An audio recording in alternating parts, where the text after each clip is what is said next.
Hare Rama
Hare Krishna. Hare Krishna Mataji. Welcome you all to this day where we are going to spend a whole day immersed in the Holy Name. And as they say, Devi Mataji has been so very kind to accept this invitation. It's probably the longest program I'm going to get. She's been kind enough to dedicate a day for us, and I've been working Mataji for this for a long time. So some of you may have attended the previous sessions. She's a wonderful speaker. Just a little bit about Mataji's background. So she's a disciple of His Holiness Niranjan Maharaj. Joined the Brahmacharya Ashram in Sydney in Australia in 1985. So while Mataji was at Grihastha, she preached in the former Soviet Union. And since 1999, Mataji has been a renowned traveler preaching in many countries across the world, especially India, Bangladesh, Eastern and Western Europe, the US, Canada, Australia, and New Zealand. Mataji has served on the GPC committee for devotee care and currently promotes such devotee care as a top priority within the ISKCON family. Mataji is really multifaceted. She has a great understanding of Vaishnava culture. And this has inspired Mataji to set up the Institute for Spiritual Culture. So Mataji has set up an Institute for Spiritual Culture in 2014, which has been offering insightful education in Vaishnava life. As you all know, Mataji has published many books, some which Mataji is going to show. Really very wonderful books these are. And we were very fortunate that most of the devotees purchase these books, and it's a great way to learn Vaishnava culture. So Mataji is spreading this in India. And Mataji has also done many Modi name retreats, so across the world. So she's very experienced in how to give us the holy name. I think all of us have been chanting for years. I mean, maybe I should be talking of myself. Been chanting for years, but still that taste, that nama ruchi is eluding me. So I really wanted to connect more with the name and learn the proper way to chant. I mean, we are doing it, but there's so much to learn. I think in Japa for everybody, no matter how senior we are. And they say 99% of our devotional service depends on the quality of chanting. So I think it's a very, very important aspect that I mean, a number of times we can do. Like while I was in the US, these retreats were conducted every year. Mataji conducts extensive. The workshops can go 2 to 3 days. So and Mataji is also conducting one in Ekachakra. We pass that around. So this actually one day is not enough, but Mataji is going to give us the essence and the theme of how to do good japa, and in a very nice format. And for me, her brief association has given me so much joy. She's very sweet, very very connecting, and very open-minded. I think if you all attended the Saturday session, it really connected with me, because whenever we hear how to be a good wife and husband, it puts the wives down, or there's a negative connotation to what we are. But Mataji made it sound so simple to have a wonderful relationship with our husbands and serve them properly in the right mood. So that really was a good one, and I think the lecture is transmitted for people who have been asking. So please, welcome Mataji. 3 big Hari Bols. Hari Bol, Hari Bol, Hari Bol.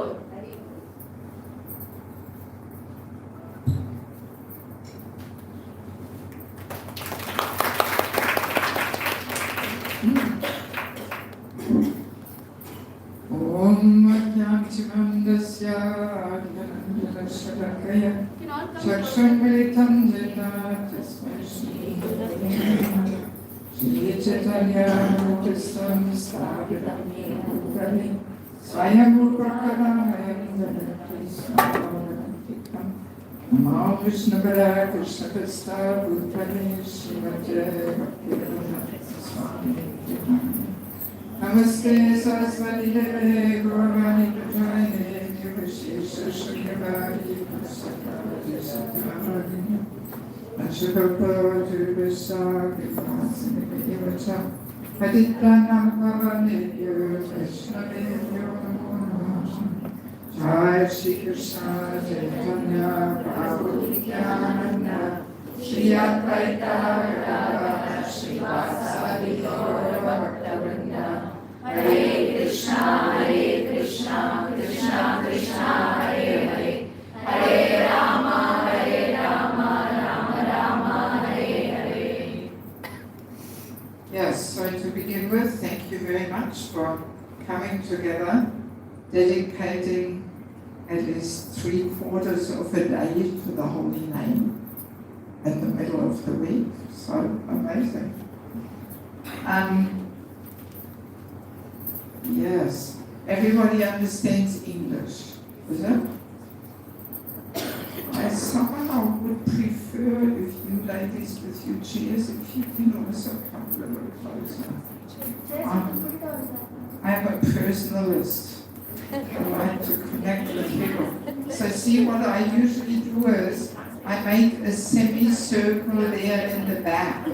So just bring your chairs, and also you two ladies, just come a little closer.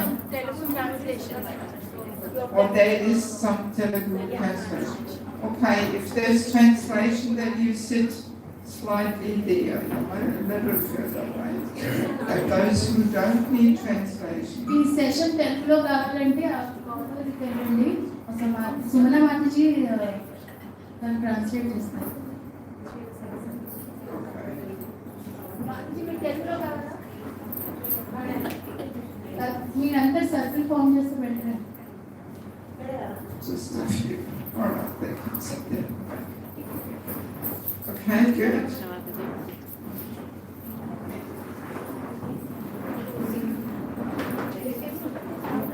Yes.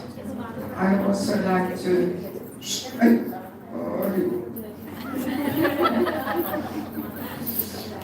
I like to express my gratitude to Devaki for arranging this program and so many other programs. She's been a really good coordinator and communicator, so this really was very, very helpful. Thank you so much.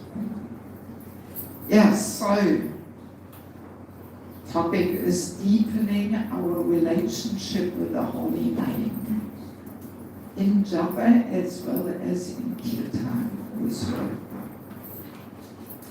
So yeah, this topic of the Holy Name is one of my convictions that we are not making enough endeavor to get on deeper levels of chanting.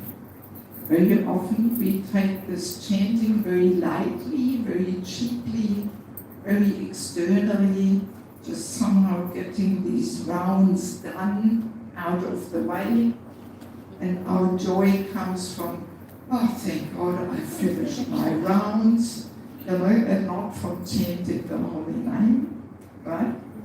And often we leave it at that, And the thing is, any activity which we do very regularly, very easily over familiarity sneaks in. Even any relationship also, like husband-wife relationship, because we are always together, we know each other so well, this over familiarity sneaks in. And over familiarity means we lose respect, either for the other person or for the activity. And we forget what we are doing, we take it very lightly and cheaply, and then, we keep things very mechanical and just as a mechanical ritual, just to get things done without being attentive. This also can easily happen when we do puja. When we do puja every day, it can become very mechanical. And we just do things. Even when we offer flowers to Prabhupada in the Guru Puja, it's just finished. Yes. And we don't actually put our heart in. And if we do things so externally and mechanically, we don't really get any benefit that much. So same thing is happening there in chanting. And yes, how long can we chant the Holy Name just in a mechanical way? How long can we do it? 5 years, 10 years, 15 years? Very easily, and this happens a lot all around the world, that even Brahmin-initiated devotees stop chanting 16 rounds. Yes. Because how long can you do it? Sooner or later you will come to the point where you think, oh, I've tried this chanting, it's not doing much for me, and my service is so much more important, and nobody will notice anyway. And it gradually sneaks in that we have some debts, that we keep rounds for the next day, and then the debts increase, and then we think, well, that's all right. My service is more important. And then our whole chanting is lost. This happens quite a lot. And a similar thing is in Kirtan. How long can we attend Kirtan if we think Kirtan is just some nice music and not more than that? Yes. So, unless we really make constant endeavor to get on deeper levels, there will be no taste. And practically no effect. So of course today we have only, we just decided we will have the lunch a little later. I hope you will not starve and faint, not out of ecstasy, but out of weakness. Yeah, because my experience is after lunch, the energy goes a bit down and some people sneak off and go home and all this. So that's why we thought we have lunch around 3 and we'll take a little break in between and it will be interactive. So I will put a few exercises in. And I simply hope that this will give you some little inspiration. But yeah, if you want to get the real thing, then please go to Echo Chakra, 23rd to 27th of December.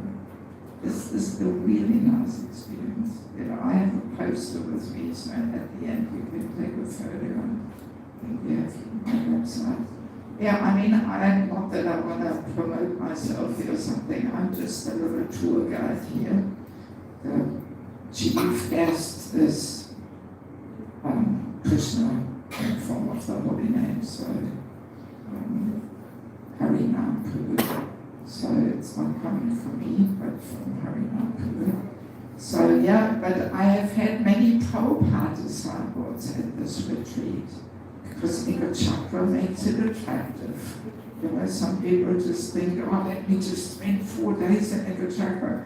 And then they realize, well, let me have a look what he's doing there. And then they realize, not so bad, And I've had people sharing after these 3 days, Prabhupada disciples, with tears in their eyes.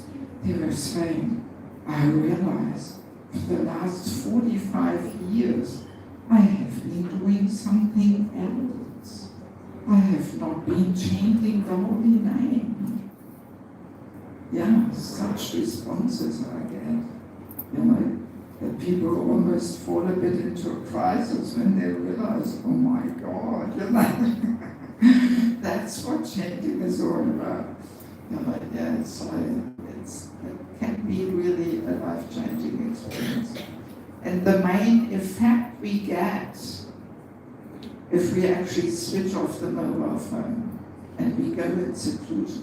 So even now until 3 o'clock, even in the little break we make, please keep your mobile phone switched off.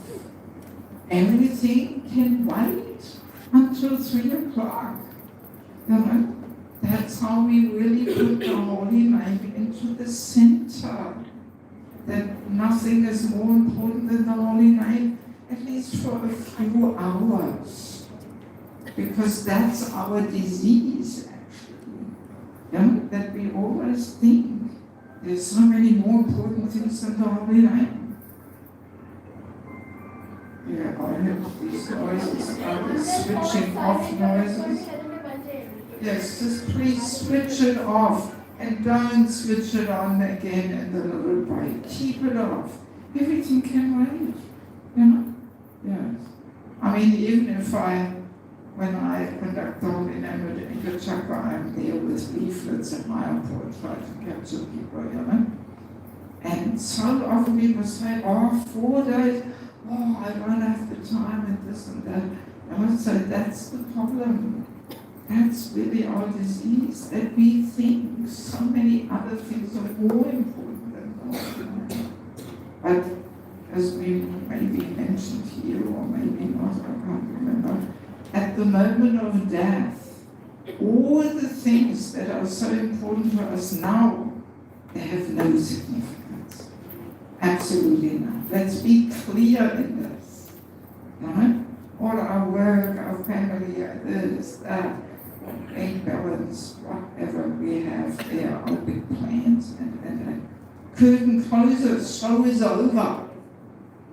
And the only thing we are allowed to keep is our relationship with the holy name, with Krishna. That's the only thing.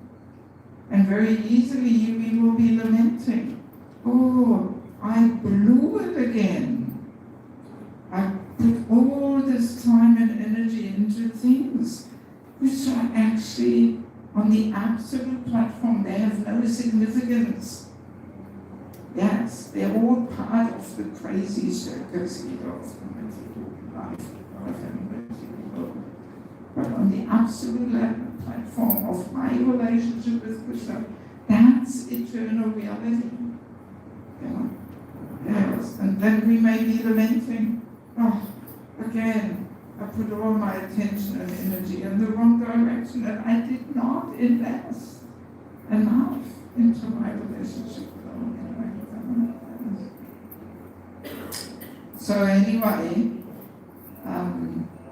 yes, this overfamiliarity, this is what makes us take the chanting very lightly and cheaply, and it becomes some external ritual, some mechanical duty we just get done. Yeah, and I mean, it's interesting to observe, at least in the Western world, meditation has become such a popular thing. In big cities, on every street corner, there's some kind of meditation place, yoga meditation. And usually it's some impersonal Mayavadi meditation. But they take their meditation so much more seriously than we do. Yes. You know, when they meditate, they lock the door, put a sign there, don't disturb, I'm meditating. They sit there with the Mayavadi meditation music and the burning candle there. You know? But when we meditate, you know, we do all kinds of things. We will get to this in a minute. You know? And we think this is meditation. Yes, it's ridiculous actually. It's shameful. You know? And our mantra meditation takes us to the top level of Goloka Vrindavan. Nothing else takes us there. But we take it so lightly and cheaply. Yes, that's the problem. And another interesting thing is, when we come to Krishna consciousness, we actually come on the platform of Namabas, the clearing stage. So, and then we have two options. We can go down to Nam Aparat, or we can stay in Namabas and go up to Shudanam, the pure chanting. So I think most of us, we take the option number one. We go down to Nam Aparat. Yes. Yes. Because when we start this chanting first time, we are very attentive and how do I have to hold the beats? Okay, let me try this. At least I remember first time I tried to chant, this was a big thing. You know? So that is actually Namabas. You know? And then due to this overfamiliarity, we go down to Namaparat. And then to work our way out of all these bad chanting habits, so much energy it takes. You know? So it would be so much better to train the devotees right from the beginning how we are meant to chant. You know? Yes. But somehow this has not quite happened yet. You know?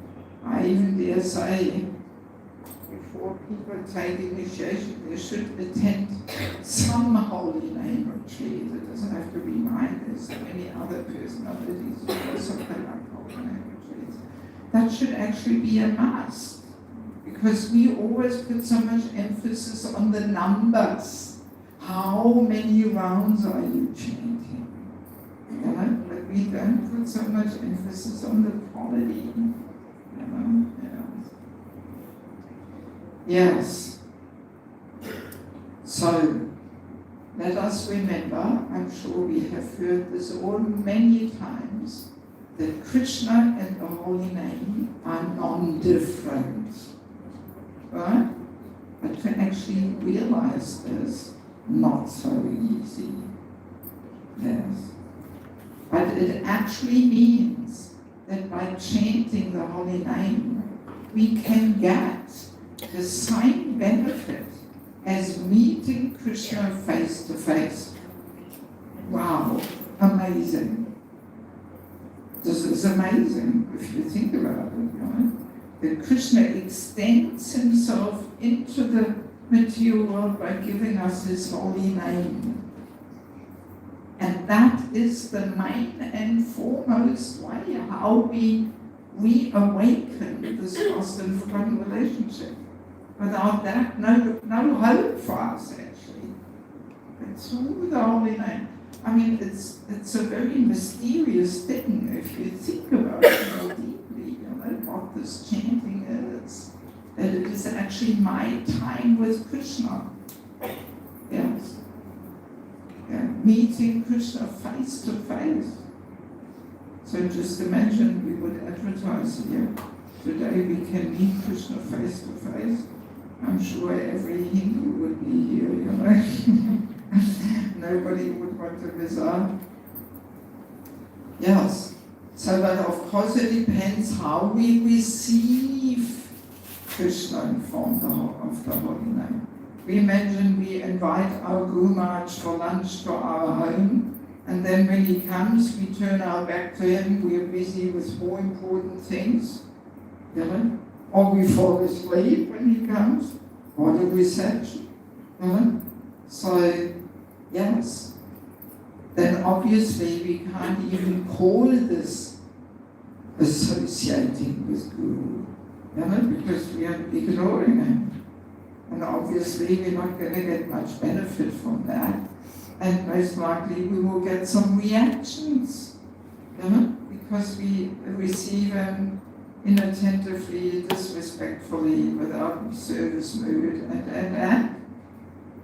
So, and same thing is happening there in chanting.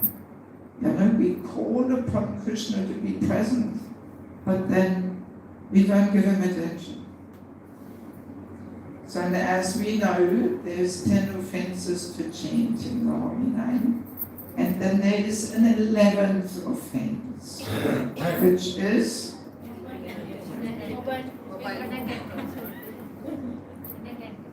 inattentive, to be inattentive watching. Yes. So, and this inattentiveness, Bhaktivinoda Thakur says, that's the root of all the other 10 offenses. So I'm the kind of person I like to get to the root of things.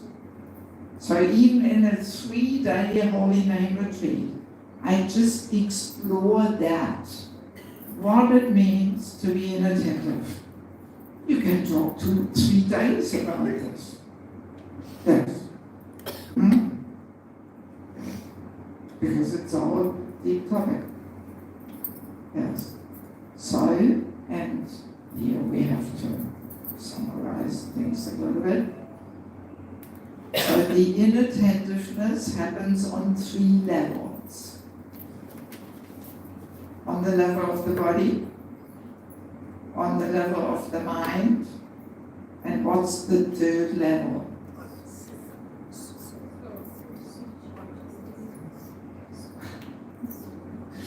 It's always the same answers. People say intelligence. You can't understand the holy name through your intelligence. Body, mind, and to see the main important level of inattentiveness or attentiveness, we are always missing. What is it? Body, mind, and no, not soul, but close to the soul. Consciousness. Ego. Now people know false ego is one of my favorite topics. And they think, if I give the answer false ego, she will be No, body, mind, and heart. Oh. Yes, bhakti is all about the heart. Body, mind, and heart. Yes. So, us have a quick look.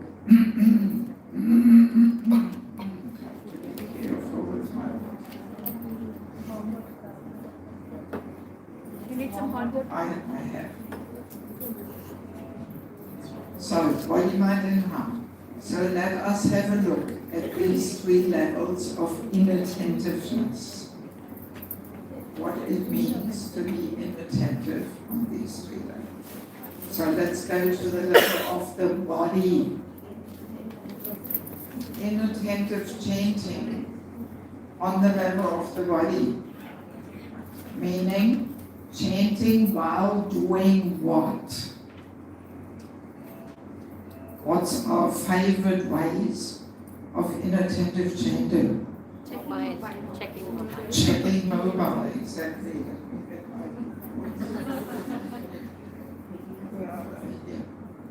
Yes, people may think, oh, this is Krishna's arrangement for Kali Yuga, that I still have this finger there.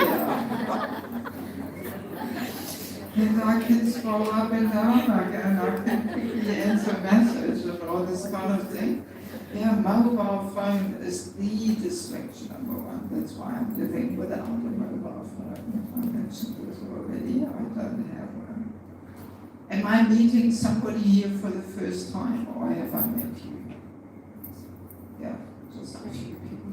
Yeah, so I live without a mobile phone. I travel the whole world and don't have a phone. So this is possible. And really my main reason is that I see how distracted people are with this phone all the time, especially when chanting. They have the phone next to them and they always look and it's such a trap. So what else is there? Huh? Kitchen work, any kind of housework, shuffling things around, or while we chant. What else? Driving while chanting. Yes. And people might think, oh, thank God we have these counters. Who is chanting on the counter? Be honest.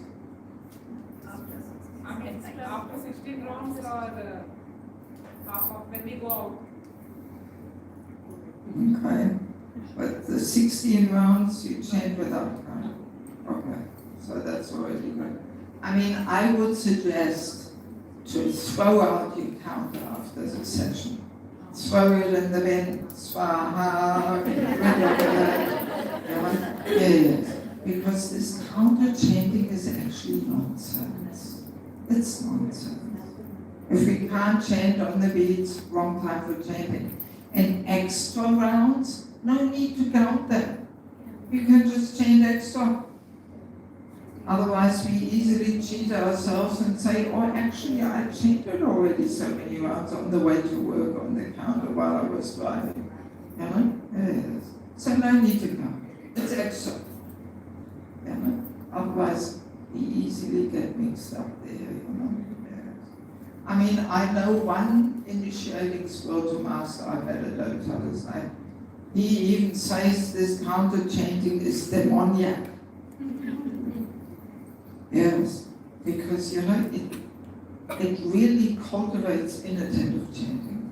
Because you don't even have to finish one round, you can click here a bit and there a bit, and then in the evening you get the calculator out divided by 108.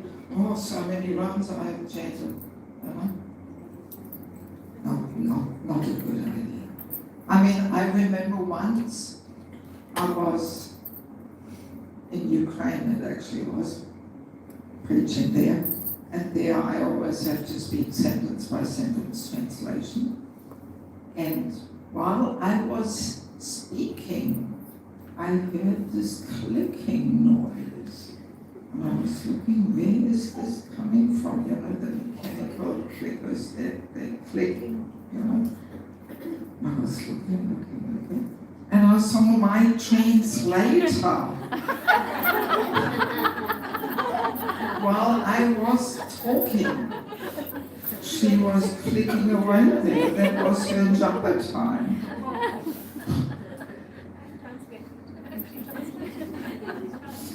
And of course, I didn't hear any sound coming from her mouth.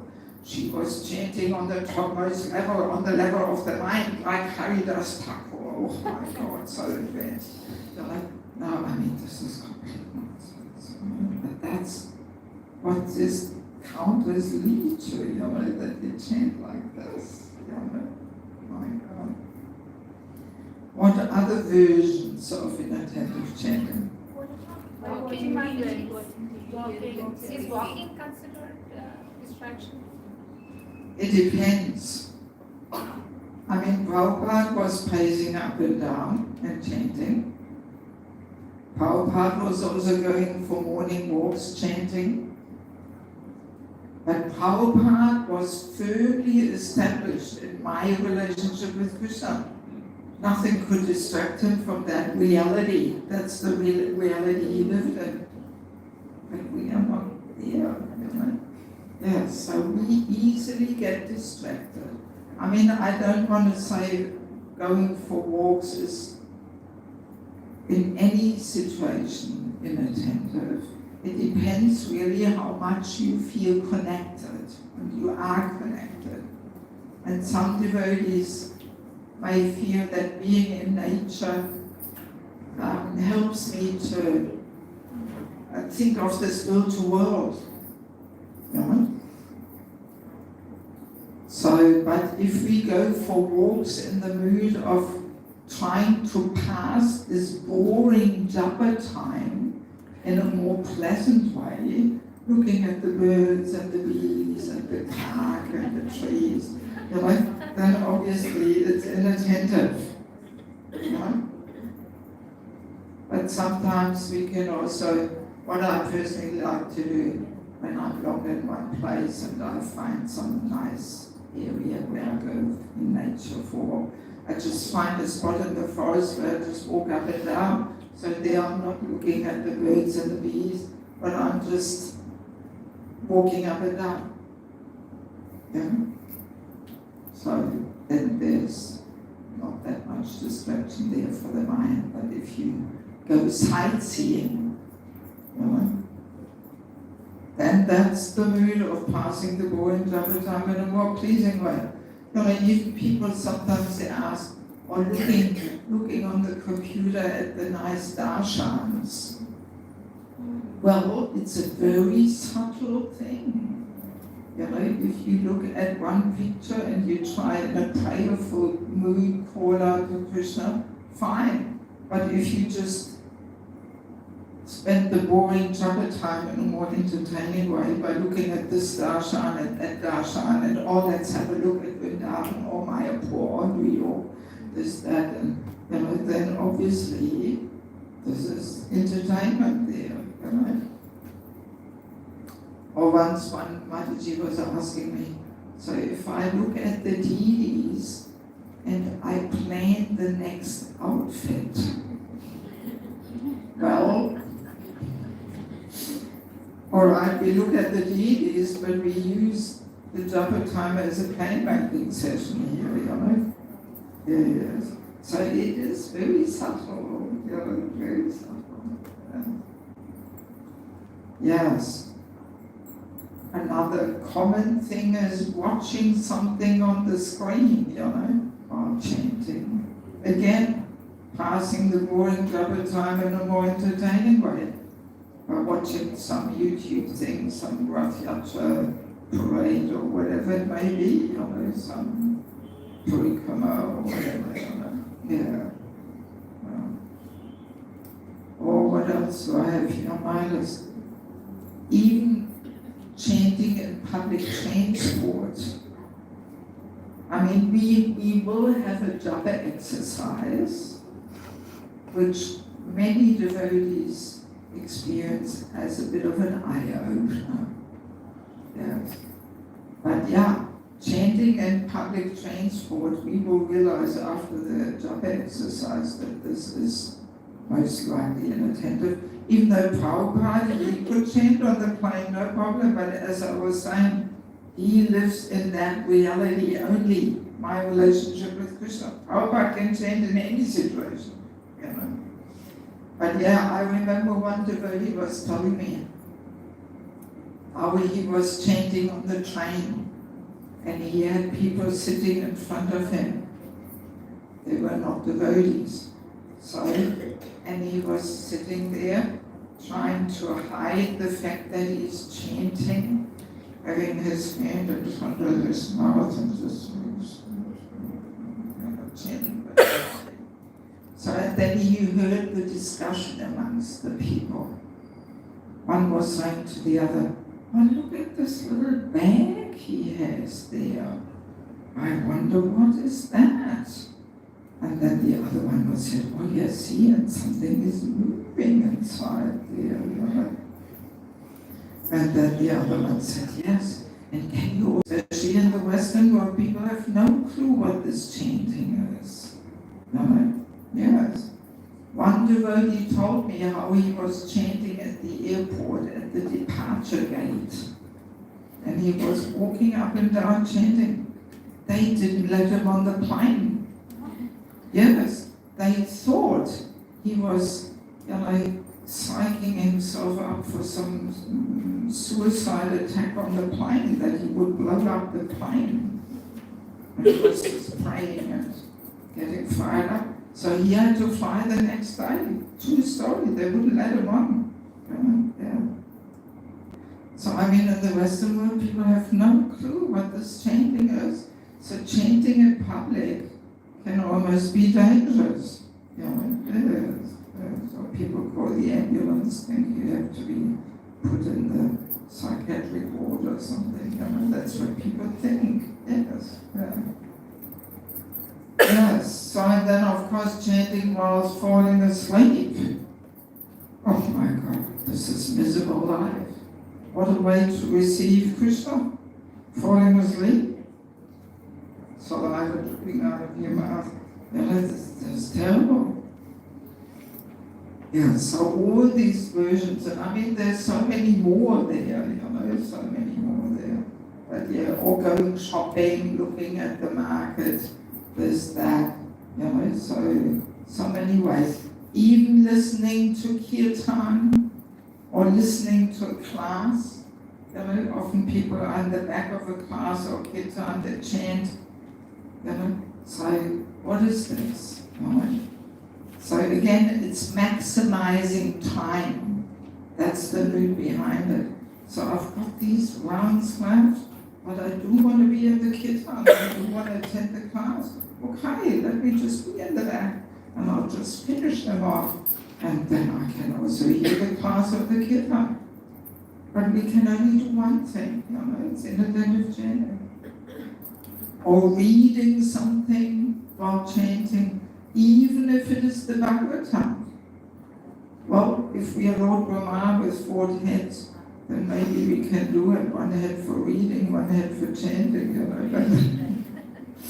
Sorry, we only have 1 head, you know, so we can only do one thing, you know. And again, there's this mood of maximizing the time, you know, yes, to somehow get these rounds done while we do something else, which we may even consider more important or more pleasant. You know? So yeah, these are all the different versions of inattentive chanting on the level of the body. So now let's move on to the level of the mind. So, well, it basically means using chanting as a plan-making session. And sometimes people say, oh, whenever I chant, I get the best ideas. So they must be coming straight from Govardhana. But no, sorry. It is inattentive chanting. Again, using the boring double time for something more important, to make plans, shopping list, and planning the next program, and planning the yatra and trip to Vrindavan, and yes. Yeah, Yes. We'll park the level of the heart for a minute. We leave that for a little later. Maybe you turn to your neighbor and share what is your favorite way of inattentive chanting. What distracts you? Your favorite way. Meaning what distracts you the most.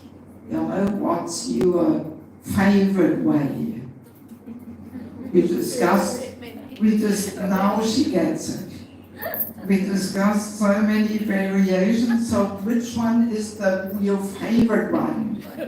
All right?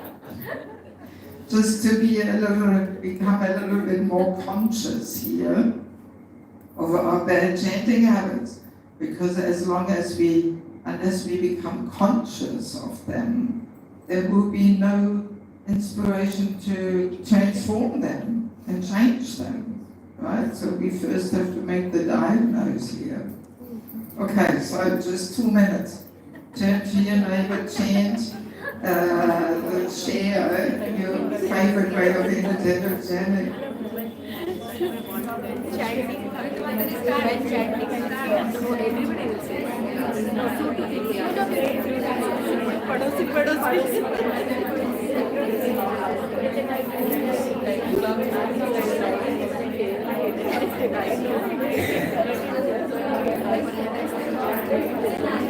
Mine is planning things about to-do list.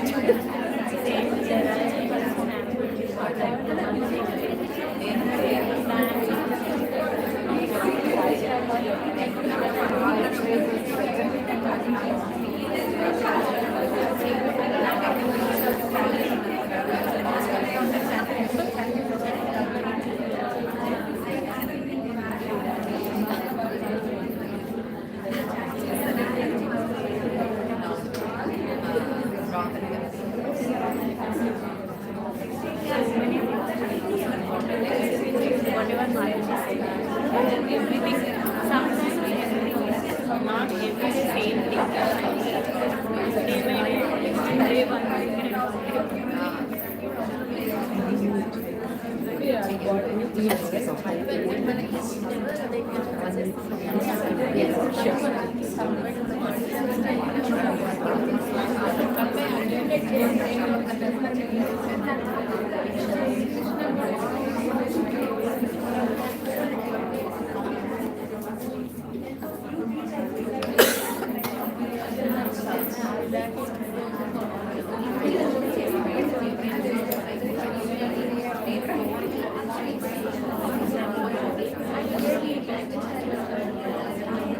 most of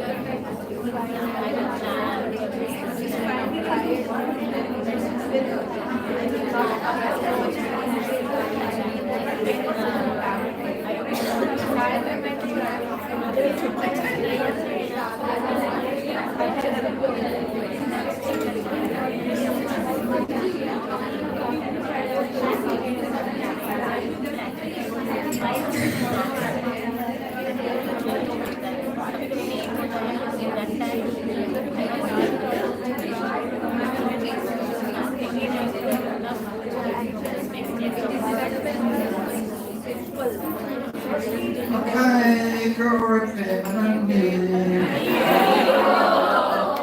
So there was quite a bit of noise coming. You were sharing something. Let's hope it was about inattentive chanting, not something else. Okay, so now I would like to collect with you all the tangible benefits we get when we actually chant attentively. Just so we become clear what we all miss out on if we don't chant attentively. And we want to have the measurable benefits, not the lofty ones of going back to Goloka Vrindavan and pure love of God and all this. That's all very fine, but those we can directly perceive and almost measure in our daily life. Yes. Mataji, when I chant my rounds properly in the morning, I feel my Mangalarti is very good. You feel what? When I do my Mangalarti, it's not mechanical. Okay. Okay. Aarti, when it's not mechanical. When I heard the lecture, I really am attentive after that, and I try to contemplate and assimilate. The consciousness is better when we chant japa in the morning. It allows us to focus more or involve in Krishna conscious activity with proper consciousness. I have seen the difference. Okay. That's it. So the consciousness is better, we are more conscious, and we can do our activities more consciously with Krishna consciousness. Okay. Can we do the heart, the inner kingdom is at the level of heart is what? We'll leave that for a little later. Yes. Yes. It's very satisfying, and I find that we are less irritated throughout the day. Yes, For proper Okay. chanting. Yeah. Nevertheless, some Mayavadi meditator may say the same thing. Yes. I also feel that time expands itself when you do proper effective chanting in the morning. You feel you have more time on hand during the day to do everything else. If the day you have not done that, then your whole day is kind of like very anxious. Okay. The previous point, what were you saying? Less irritable. Less irritable. Okay. Let's put it that way. If we chant attentively, then no matter what comes our way, we are not so easily thrown off balance. You know, even if things go not the way we want them, right? So we can, in a more stable way, cruise over all these different challenges which come along our way. Yes. What else? Makes me happy. For me, it makes us happy. Makes us happy. Well, you know, other people may say, well, shopping makes me also happy. You know? Or let's put it that way. Again, even if we face calamities and challenges, still we can maintain a certain level of satisfaction even in the midst of the biggest calamities. That definitely comes from good chanting. You know? Yes. Mind becomes very clear for taking decisions. Okay. What else? I understand my Guru Maharaj's lecture more easily than if I don't chant properly. Okay. Well, let's say we actually get a taste for hearing in reading Prabhupada's books, right? Yes. Yes. I feel it actually facilitates more for us to involve more into Krishna conscious activities Yes. than the complete material activities. Yes, very true. Yes. We get a taste for reading Prabhupada's books, for hearing lectures. You know, often we hear people say, oh, Bhagavatam, it's boring. No, it's only boring if we don't chant attentively, you know. But if we chant attentively, then we discover so many interesting things there. We like to read. So what else, what kind of taste are we getting to do what? When we chant attentively, we feel like more to chant more number of rounds. Very true. So if we chant attentively, we get taste for chanting, and we want to chant more. Yes. And what else do we like to do when we chant? Feel more connected with Krishna and feel that we're going to depend on Him and we don't feel like I'm kind of in controller. That brings my anxiety down. Okay. Even though bringing anxiety down, well, people can find so many ways of bringing the anxiety down. You know, but again, the real test is when we face challenges. Even in the midst of biggest challenges, can we still have this mood of, you know, anxiety coming down? So that is only when we chant properly. Yes. Also, we feel inspired to serve, right? Yes. And not only serve the way we want to serve, but in any situation, even if things don't go the way we want, even if we can't do what we would like to do, even if the result is not good, still we have a steady inspiration and desire to serve, no matter what. You know? Otherwise, it's the mode of passion. False ego also inspires to serve. You know? But only if we can serve the way we want and what service we want to do, and only if we get good results. But yeah, if the inspiration comes from chanting, it is steady no matter what. Right? Also, inspiration to donate also comes from good chanting. Yes? Because, you know, in many communities, the leaders often have this mood or this situation, our congregation is not contributing enough. And they have to fundraising, you know, campaigns to fundraising. But actually it's connected with inattentive chanting. If we chant attentively, then we will want to give. We realize actually whatever I have is meant to be used in Krishna's service. I should only keep what is necessary to keep body and soul together. And everything else should be used in Krishna's service. Yes? So that realization comes, that vision comes when we chant attentively. Even the inspiration to serve the deities. You know, in many temples around the world, in the temple, there's not enough pujaris. How many here, you ladies may not go on the altar in the temple, right? But in other countries we do.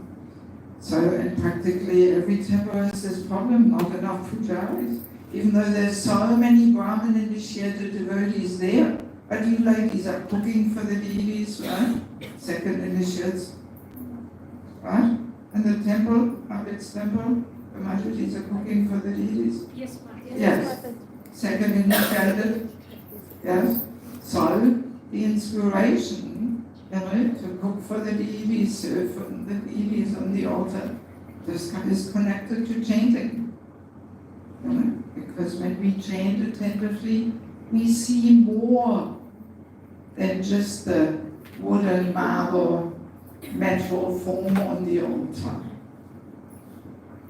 So it's with the chanting comes the eyes to see Krishna there.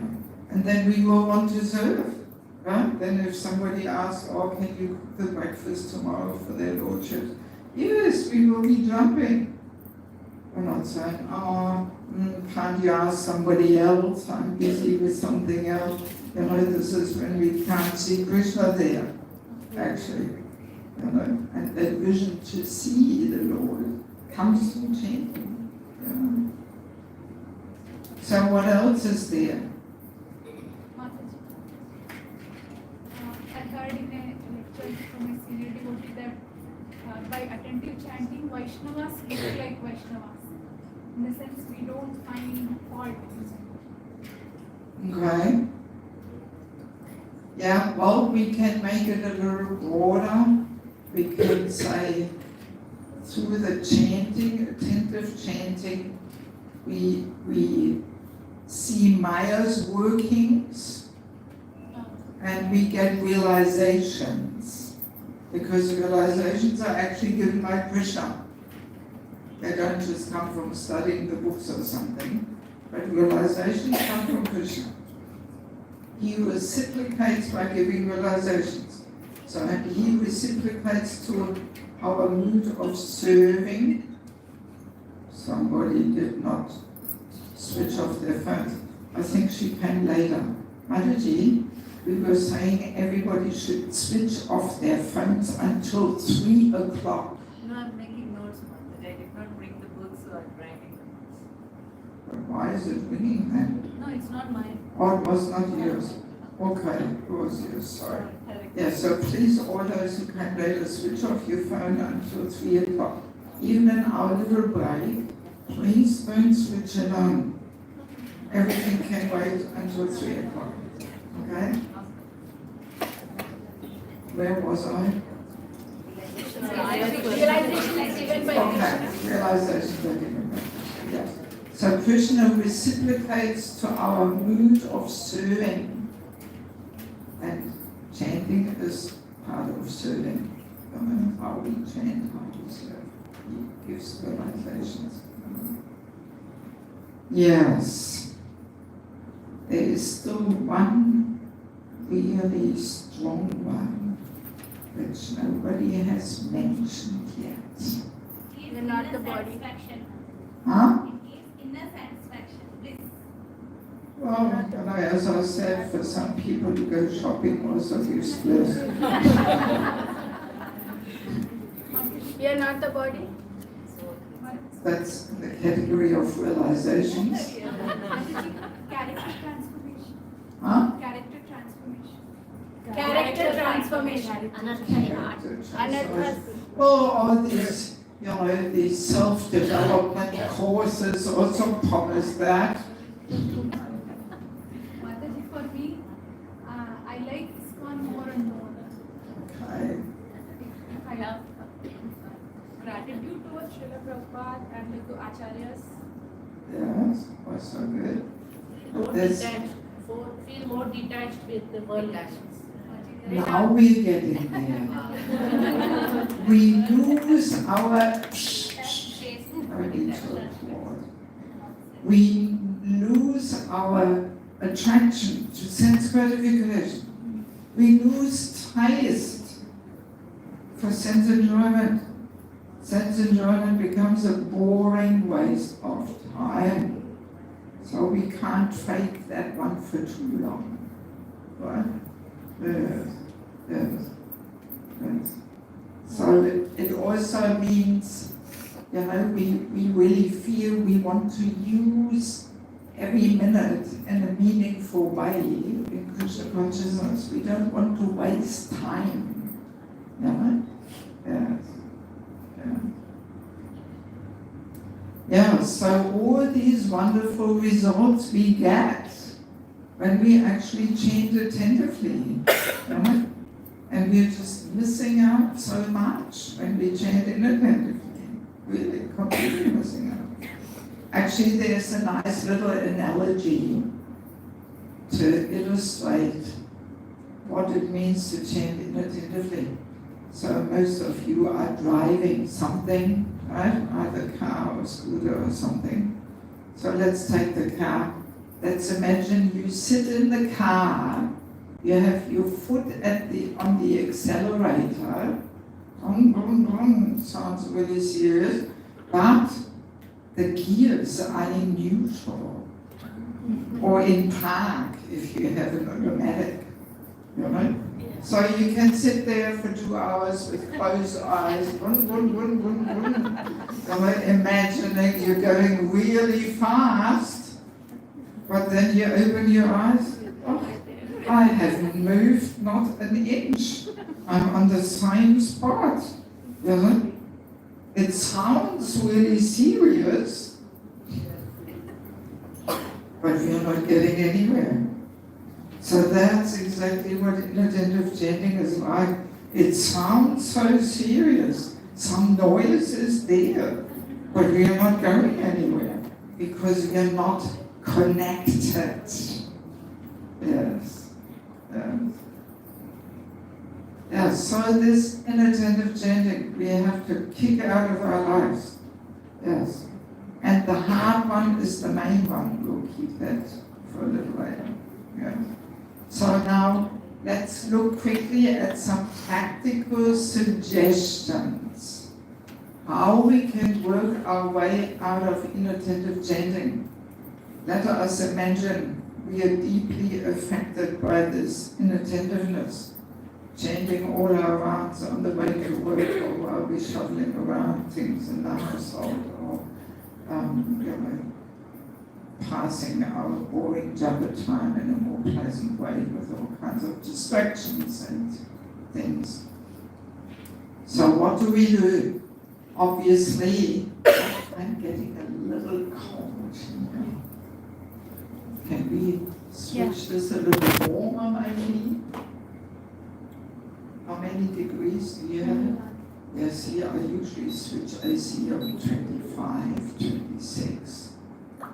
Then it's more natural for the body, you know. Yes, so let us imagine, you know, we are deeply diseased by this inattentiveness. So obviously we can't transform 16 inattentive rounds into 16 attentive rounds overnight. This will not be possible. So what we do is we take some amount of rounds, whatever it may be, 6, 8, 10, and we chant them with undivided attention. Undivided attention, not doing anything else. And the rest of the rounds, let them be as they have been for so many years, right? Of course, we chant 16, but we want to give ourselves a chance to experience the difference. Because this is actually one of our problems. We don't know what it means to chant attentively. All we know is inattentive chanting, and we think this is chanting. So if we set some, if possible, regular amount of rounds aside, and we chant them with undivided attention, that gives us an opportunity to experience a difference. And as we said, attentive chanting leads to more attentive chanting. You know, we will want to put more rounds in this attentive pile, and we get more and more disgusted with these inattentive rounds. You know, because we realize these inattentive rounds, they don't actually give any deeper satisfaction. It's actually miserable life, these inattentive rounds. So that difference we will only feel when we really chant attentively. And some of you may think, oh, well, I'm chanting already pretty attentively. But Krishna consciousness is unlimited, ever increasing. You know? There's always levels to deeper attentiveness. So we never reach a place, a situation where we say, oh, I've got it down, I'm there. No, it's ever increasing. Huh? Yes. Yeah. So that's the tip number one, that we put some amount of rounds aside and we chant them with undivided extra attention, full energy, heart and soul, and then we'll experience the difference. So what other little tips are there? That's the main one. But then there's a few other things which are helpful. What is it? Sitting posture. Sitting posture. Chanting in association. I mean, sitting posture, I don't want to be too narrow because, well, I shouldn't sit so much because of my lower back. So that's why I cannot sit while chanting, because I have to save the sitting for traveling and speaking. So even when I'm working on my computer, I work standing. Yes. Many offices in the West, they have these standing things. You know, yeah, it's much better for the back. You know. Proper pronunciation. So I don't want to be too, oh, it has to be sitting. Especially if people are tired and they fall asleep, then just get up, my God, and chant standing. What's the use of sitting and falling asleep? Or walk up and down? What about it? You know? Yeah. Proper pronunciation. Proper pronunciation. What else? Chanting Hearing, chant and hear. Give attention to the ears. Very true. What else? Chant in association of serious chanters. That's why we have the japa time in every temple. Good to attend there if possible. You know? Yes. What else? Early morning, yes. Actually, chanting the holy name is a whole lifestyle. Yes. You know, we have to make the holy name and Bhagavatam the center of our life. And we have to mold our life around this chanting. Yes. That may be a challenge as grihastha. You know, that's why temple life is molded around that. You know, and as a grihastha, we have to voluntarily change our lifestyle habits. So that means rising early. You know, ideally we should have a Mongaladi in our home, and not at 7, and it's not so Mangal anymore. You know, but it should be not much later than 5, really. You know, that sets, you know, the foundation to early chanting. It prepares the chanting, actually, the Mongaladi. You know. So, and that means we have to take rest early. Yes, people in India, they stay up too late. You know. When I don't do programs, I take rest at 8. This is blissful life for me. Like when I'm in Mayapur, my programs are in the afternoons, 8 o'clock. I'm ready to take rest, and then I can be alert and fit and do so many things during the day, no tiredness. If I fall asleep in Bhagavatam class, that means I didn't get enough sleep. That's my indication. If I get tired during Bhagavatam class or during chanting, it means I didn't sleep enough. So, and that also means, what else? What other lifestyle is there? If we, Light diet and use. yes, not to eat these big heavy meals in the evenings.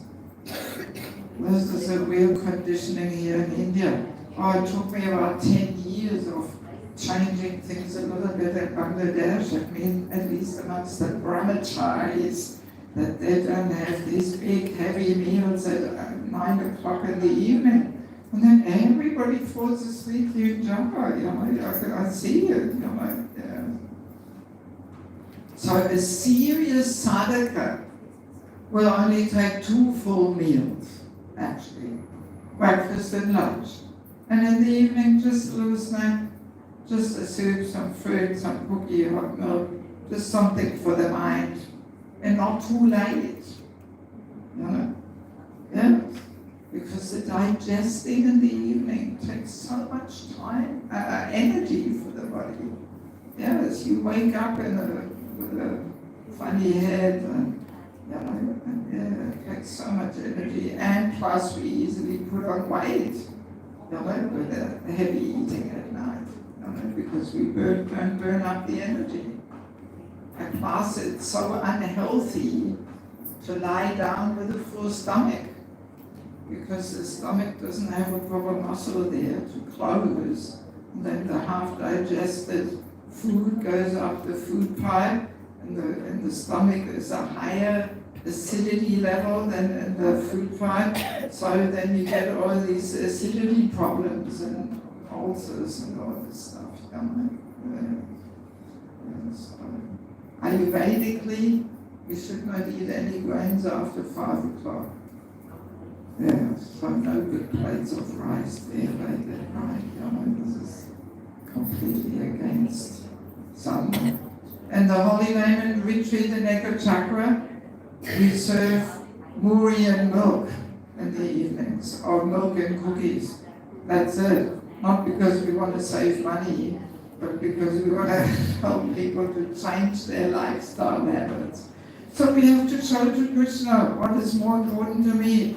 My big plate of rice in the evenings, or being alert and fresh early in the morning. Yes. That's the test. How dear and important is Krishna and His holy name to us. Yes. So we were saying chanting early in the morning, but then again for mothers, sometimes the early mornings are pretty busy. Unless we get some rounds, preferably chanted before the kids get up and everything. But what is the next best thing to this principle of chanting early? Because some people, let's say some men may work in the factory which starts at 6 o'clock or something, so how can they chant all their rounds before? So what's the next best thing?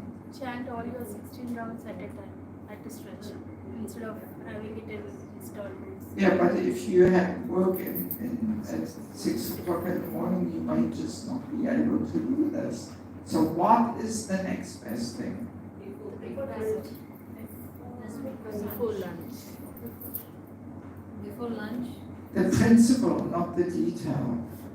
As early as possible. As early in the day as possible. No, it's being regulated. Reserve a certain time of the day for chanting and only chanting and nothing else. So this may be a very personal thing according to our schedule. Like a mother who gets the kids to school and the husband to work and the packages or the tiffin boxes. So maybe at 10, 11 o'clock, everybody's gone. So now I sit down and chant. So we reserve a certain time, best every day the same time, meaning being regulated. This is so important, being regulated.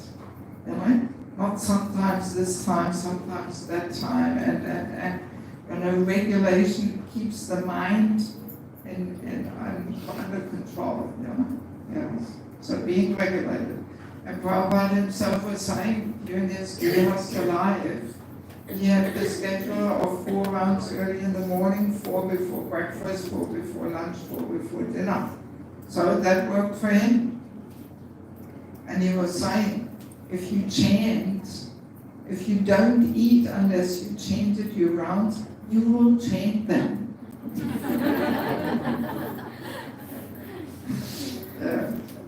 So we have to look at our schedule, what fits well, but ideally as many rounds as possible early in the morning. Yes. So, and there's 2 questions we can ask ourselves, which give us some idea how attentive or inattentive we are. First question is, how many rounds did I chant without interruption?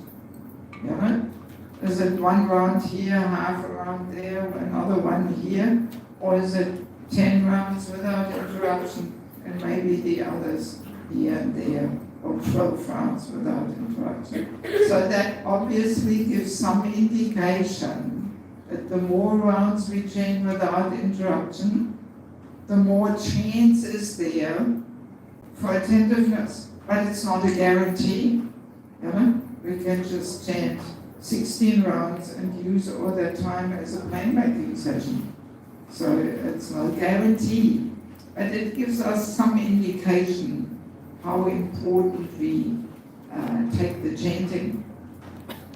And then the second question is, at what time of the day did I chant my 16th round? Was it at 11 o'clock in the morning or 11 o'clock at night? This also says something, right? Because things that are important to us, we don't leave them to 11 o'clock at night. Yes. And another lifestyle aspect is that we keep the mobile switched off until ideally 7 or 8 o'clock or something, whatever. Because most people, first thing they get up, they look at their mobile phone, right? And then they already get caught up there. And then already the Monday mind is switched on, yes. So ideally, we should not even look at the mobile phone until we have chanted a good number of rounds. Because sometimes there may be some disturbing message, and then while you chant, the whole thing goes in circles there in your mind, and you can't even concentrate,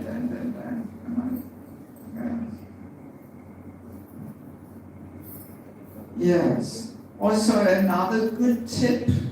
Sorry. Another good tip is we said we give attention to the ear. So our previous acharyas, they had bhajan kutiyas, right? And bhajan kutiyas never have big windows to have a nice view or something, right? In Bangladesh, we have quite a few nice bhajan kutiyas. There's Madhavendra Puri's original bhajan kutiyas in Bangladesh. And also Mukundadatta Vasudevada's bhajan kutiyas. So they're usually like caves. No nice view, right? Yes. Like caves that protect us from the outside world, right? So we are not distracted. So we should find our bhajan kutiya. Some corner in our house or in our garden or in our veranda or on the roof or wherever it may be, where nothing will distract us. That's a pretty important thing. So bad idea to chant in the kitchen, right? Or near the computer, or near the phone.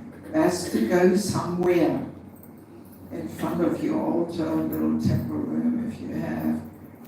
That's why ideally, if we live close to the temple or to a temple, so a temple room is always the best place to chant. There's Prabhupada there, the Hindus are there, Yes. Yeah. So, we can try and have, and often we do this intuitively. We have our favorite place where we like to chant, right? Where nothing disturbs us, nobody distracts us, and so that's good, And Bhaktivinoda Thakur gives a funny recommendation, which we may not quite be qualified yet to do it, but he says we should chant with a bucket over our head. At this point, we may fall asleep there under the bucket, but I tried it. It's quite interesting. Yes, quite interesting, because it's like a mini bhajan kutiya. Yes. And it really protects you from the outside world. Yes. And it echoes too, like the bhajan kutiyas, you can hear yourself better. So you try it. But don't come to Mongavari with a bucket over your head. Or he also gives the same thing with a chadar or blanket over your head. But I've seen people, the head goes down and you know exactly what's going on underneath the chadar. So that's why we may not be quite qualified yet for that. But yes, it does keep the energy focused and You should put the mind out of the bucket. Yeah, so it has an impact, definitely. You can try it with a bucket or a blanket or something. So, yeah, and also closing the eyes also puts more attention on the hearing, because the eyes are so distracting. Right? The main sense perception that distracts us are the eyes. Look at this, look at that. So if we close the eyes, we can focus better on the hearing. Sorry? When we close our eyes for a long time, You feel like we doze off. Well, we doze off if we had a late night or we eat too much, but at the evenings. But if we are fresh, we will not fall asleep. Imaginations also start. Huh? Imaginations also start. Imagination. Imagination. Close your eyes. Close your eyes and you start imagining. Imagination Yes, sir. also comes. I haven't noticed that. So you think your mind imagines more when you have closed eyes? Too many thoughts will come. Is it? Anyway, we will get to the thoughts a little later. Yes. Okay. Yes, I think we mentioned the main things. In any case, chanting means Holy Name has to be the center, has to become the most important thing for us. Yes. And that's why we don't want to, take rest late unless we really have to for the sake of preaching or something. No, we want to make the Holy Name our most important thing, and why putting other things as more important? The Holy Name our japa time has to become so dear to us that we don't want to invite anything into our life which makes it difficult to chant.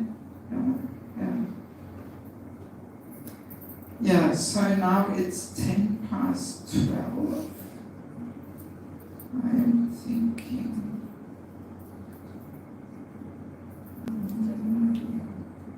Maybe we want to take a little break now, just 15 minutes, or shall we introduce the inattentiveness on the level of the heart? Continue? Yes? You're not getting sleepy and tired yet? No. Okay, good. All right. Yes, everybody's okay? Yeah, there's water here, water bottles, so you can use the water there. And there's a restroom in this. Or restroom, if people get up now, then we may as well have a break. I'm just saying there's a restroom there. Okay. It's better to keep it for the break, because otherwise there's all this restlessness and commotion and people run to the bathroom.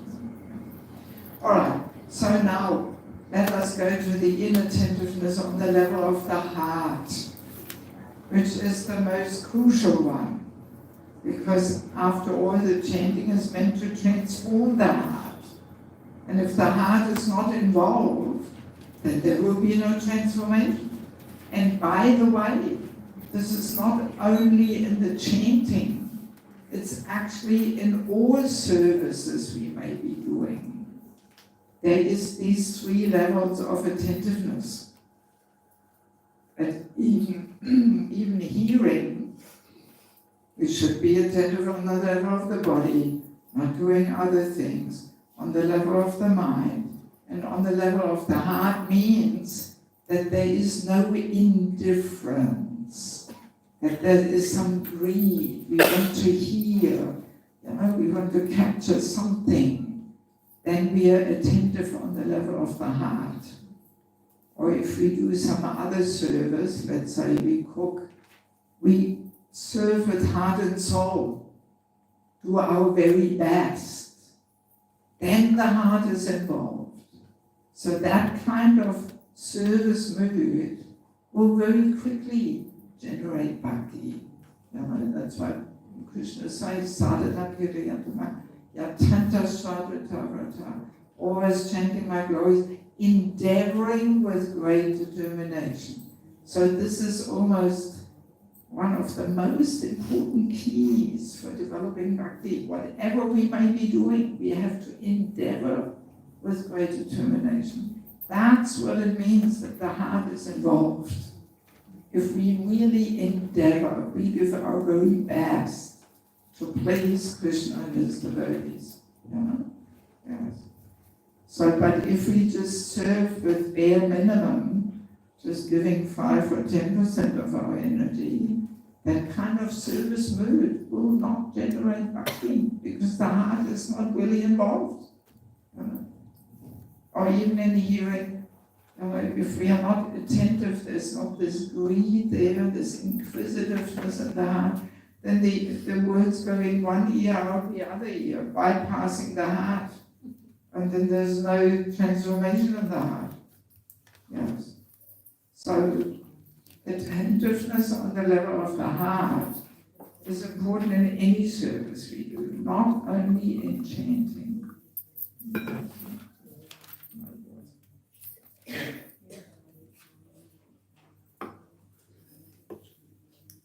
So, so now, oh yeah, they're translating that. So now we probably know this analogy which Prabhupada gave us, how we are meant to chant. Yes, like the child crying out in helplessness, in desperation for his mother. That's how we are meant to chant.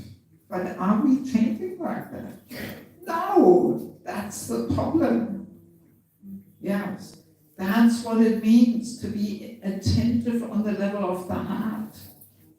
That we really call out to Krishna like a child calling for his mother in helplessness, desperation. So now, interestingly, the child crying for his mother does not have the problem of a wandering mind. Right? Yes. The child will not say, oh, every time I'm crying for my mother, I think of so many other things, who to play with and what to play and with whom to play. No, child does not have that problem, right? Because there's no room in the child's mind for anything else except, where is my mother? I need her right now. Yes. So that makes it clear. What is the solution to the wandering mind? To involve the heart. That's the solution. Because that will bring the heart, the mind to the heart. Yes. So, no use to engage in a boxing match with the mind. Right? The boxing match with the mind comes, when often we hear this question, what do we do when the mind wanders?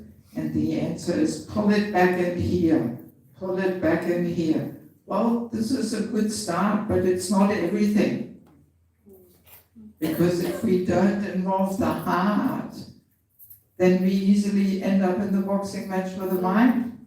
We pull back the mind in here, and then after 2 minutes the mind wanders again. Okay, we pull it back in here. So then we have this boxing match.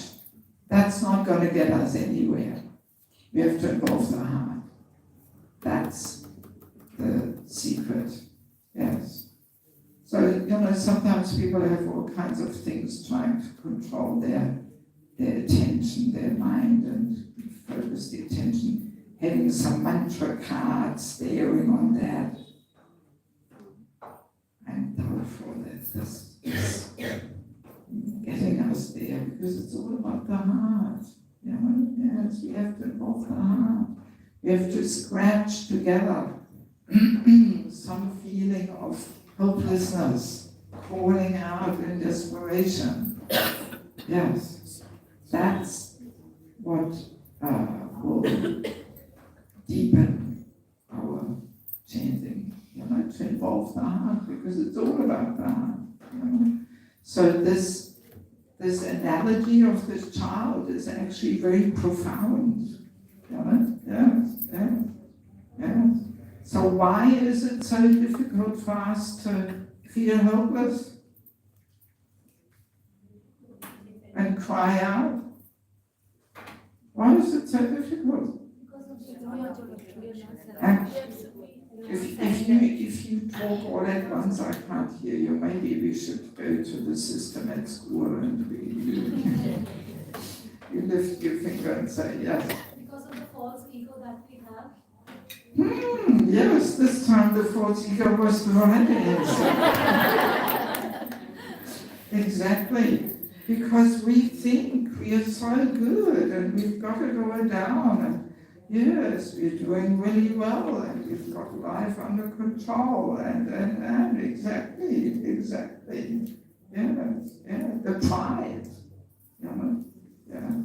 So that's why Mahaprabhu says, Trinada Pisanijana. Only then we can actually chant the holy name. If we are more humble than a blade of grass, more tolerant than a tree, that's the problem. The pride is in the way.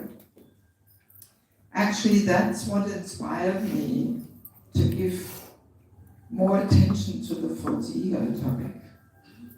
And even write a whole book about it. Because after conducting so many holy name retreats, one day it really hit me that we can make so many endeavors to get on deeper levels of chanting. But if we don't parallel work on the false ego, then our chanting we can compare to an elephant taking bath. What does he do? Immediately he takes the dust, throws it back on his back. So that's what we do, because we just slide back into all these false ego patterns of behaviors. And we are so trapped there, and then we actually can't, receive the benefit the holy name is carrying. So then I realized, wow, yes, the false ego, this topic needs attention, yes, because without dissolving the false ego and actually cultivating humility, we can't even chant in helplessness, and we can't involve the heart. So then our chanting just remains on this mechanical level of just finishing the rounds. And I do want to read one report to you, which is pretty powerful, where Prabhupada makes very strong statements. This is in Bhagavatam, 1st canto, 8th chapter, verse 26. This is the chapter with Queen Kunti calling out and praying for the calamities to come again and again. So there in the purport, Prabhupada says quite a few powerful things. He says, actually, the Lord's holy name has such powerful potency, but there is a quality to such utterance also. It depends on the quality of feeling. A helpless man or human, woman, a helpless man can feelingly utter the holy name of the Lord, whereas a man who utters the same holy name in great material satisfaction cannot be so sincere. Wow. It just shows how dangerous material satisfaction is. Ooh. Yes. But aren't we all striving for material satisfaction? I think we do. Yes. Let's be honest. Yeah. So, this is a serious topic. Great material satisfaction means I'm doing really well. I'm comfortable. Life is going nicely according to my plans. Like in Australia, as you may have heard, I've joined there and I lived there for quite a few years. And I'm still sometimes going there. So in Australia, people have this, every second sentence they say, you may not even understand this so easily, but maybe you will. Every second sentence they say, no worries, mate. Mate is my friend. No worries, mate. No worries, mate. No worries, mate. She'll be alright, mate. No worries, mate. Every second sentence. No worries, mate. So with this no worries, mate attitude, how can you call out helplessly? Not possible. It's all no worries. You know? Yeah, so this material satisfaction, dangerous. We become complacent and too comfy and cozy. And then how can we feel helpless? You know? With this no worries mate attitude, no room for helplessness there. Yeah, so then the report continues. So, yes, but a man who utters the same holy name in great material satisfaction cannot be so sincere. A materially puffed up person may utter the holy name of the Lord occasionally, but he is incapable of uttering the name in quality. The pride. Right? So, and now Prabhupada makes this heavy point. Therefore, the four principles of material advancement, namely high parentage, good wealth, high education, and attractive beauty, are, so to speak, disqualifications for progress on the path of spiritual advancement. Ooh. Heavy. Therefore, the four principles of material advancement, namely high parentage, caste. I'm coming from such a good family line, and good wealth. Oh, look at me, I'm so wealthy. High education. Look at me, I'm so qualified. This can even also include spiritual education. If I've seen, if people do prematurely Bhakti Shasti, Bhakti Vaibhav, they just get so damn puffed up and think they know it all better than the senior devotees. No, seriously, yes. Yes. Yes. You know? So, yes. And attractive beauty. Look at me, I'm so beautiful. So, these four principles of material advancement, which we also all strive for. Prabhupada calls them, so to speak, disqualifications for progress on the path of spiritual advancement. Whew. And Prabhupada says, so to speak. Why does he say so to speak? He makes it a little, he doesn't say absolute, there are disqualifications, but he says so to speak.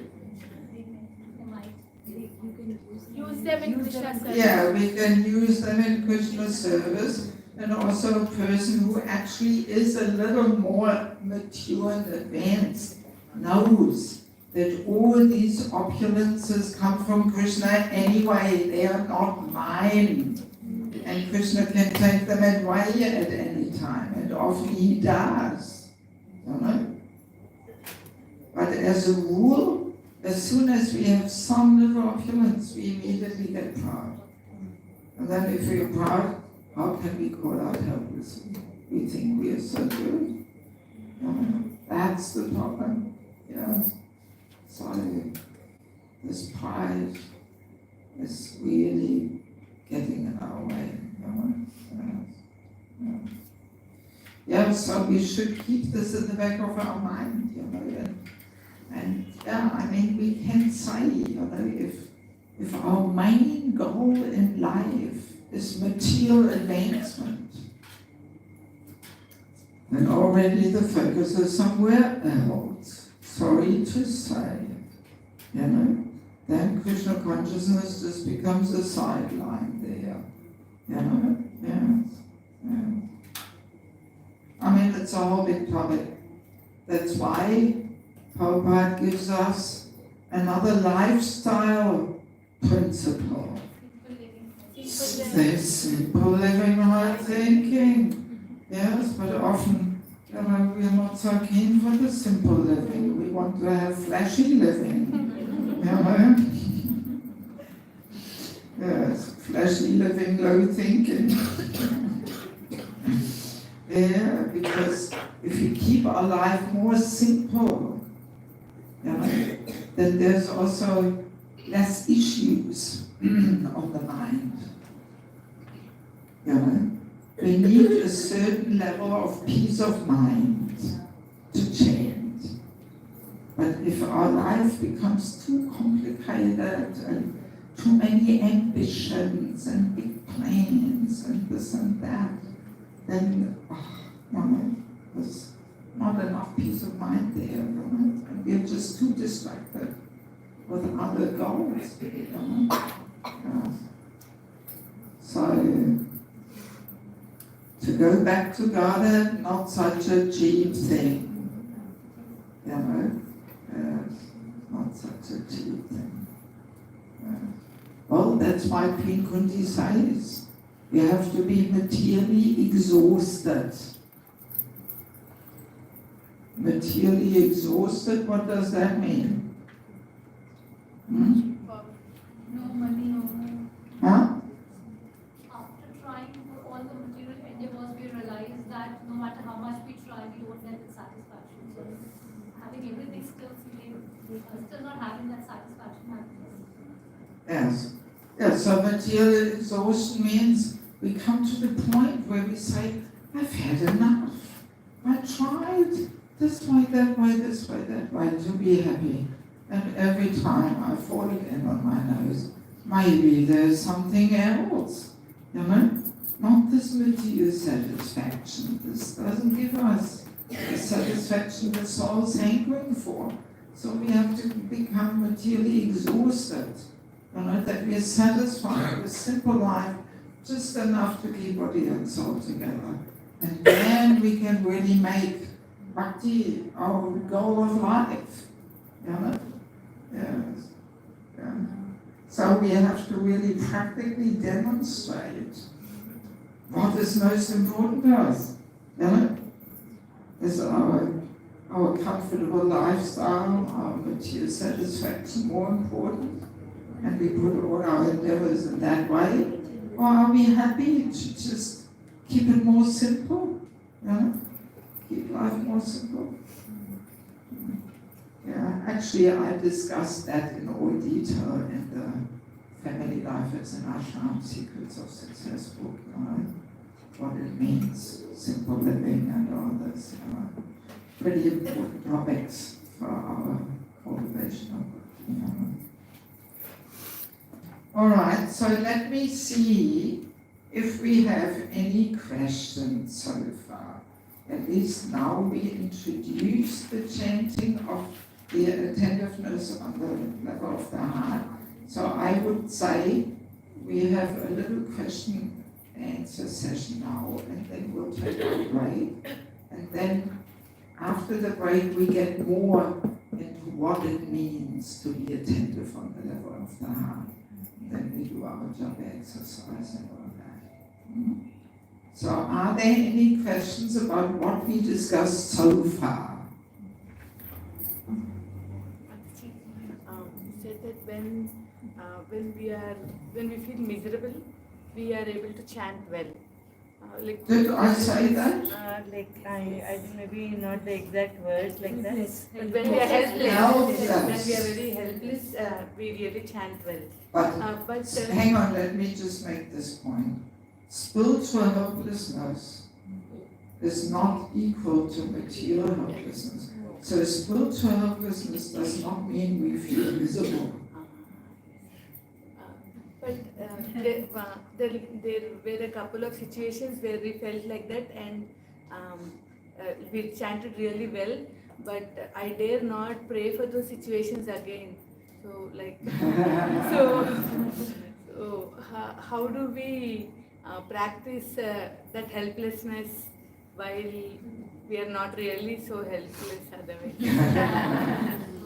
Well, let's first of all understand the differences between material helplessness and spiritual helplessness. So material helplessness, we don't put Krishna in the center, we keep ourselves in the center. And we feel sorry and pity for ourselves. Oh, poor me, I never will make it, and we drown ourselves in self-pity and all this. And Krishna is not even in the picture. So that leads to misery and depression and oh my God. But spiritual helplessness, we realize, I'm so tiny, insignificant, and let me take shelter of Krishna. We move Krishna in the center. And we take more seriously shelter of Krishna in the process of devotional life and his devotees. And that kind of helplessness is uplifting. It's not visible. Right? So now what you are saying is, you use the material helplessness for chanting better, but then you pray that no more calamities will come, in opposition to Queen Kunti, who prays for the calamities to come.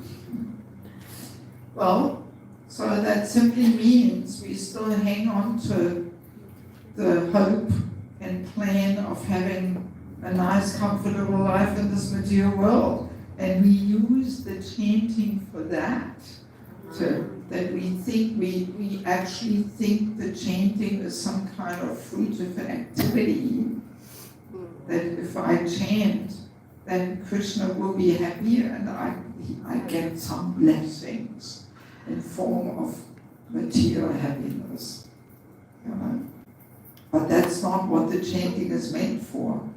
The chanting is not meant for some material benefits. Yes, that's the karma By kanda. thinking like that, we are doing the 8th asana. Huh? Thinking of, by praying that way, that means we are thinking of chanting as a fruitive activity. Yes, exactly. Yes, yes. Oh, this is sometimes very subtle, that we chant for better health and this and that. There's a difference for praying or Krishna, if you so desire, improve my health or give me whatever I need to deepen my attachment to you. Praying is one thing, but if we think, so if I chant, then I will get good health or something, that's fruitive mentality completely. So that's not what chanting is meant for, actually. The mood in chanting is shikshastika. Even if you handle me roughly, by not even being present before me, still, I'm going to chant, I'm going to be your servant. That's the mood, no matter what you do with me. And in fact, we welcome calamities, because then we can take more shelter. And it is a fact that death seems to be almost the only entity which can shake us up and make us feel hopeless. When death is knocking on the door. Yes. So that's why, as a serious devotee, we realize these calamities are so good because they help us to feel helpless. And that's why Krishna sends them, just to help us feel helpless. Because this helplessness is such an important aspect to develop. Yes. Like Govinda Maharaj, you may have heard his name, one of our powerful acharyas who left this world quite a few years ago. He used to say an ISKCON temple is a crying school where we learn how to cry out to Krishna. It's the essence of Krishna consciousness, actually. So, and the calamities help us in that, to realize, right? And then if we take these calamities as an opportunity to chant more deeply and take shelter, then Krishna is more tangibly showing himself. And then these calamities can become blissful. Yes. I had some little experience of that because I had 2 times cancer. And they were the best times of my life. Best times. Because of that. Yes. Because that shakes you up a bit. You take more seriously shelter of Krishna, and then Krishna shows himself. And there's so much sweetness there. Yes. Yes. Yeah. They were the best times of my life.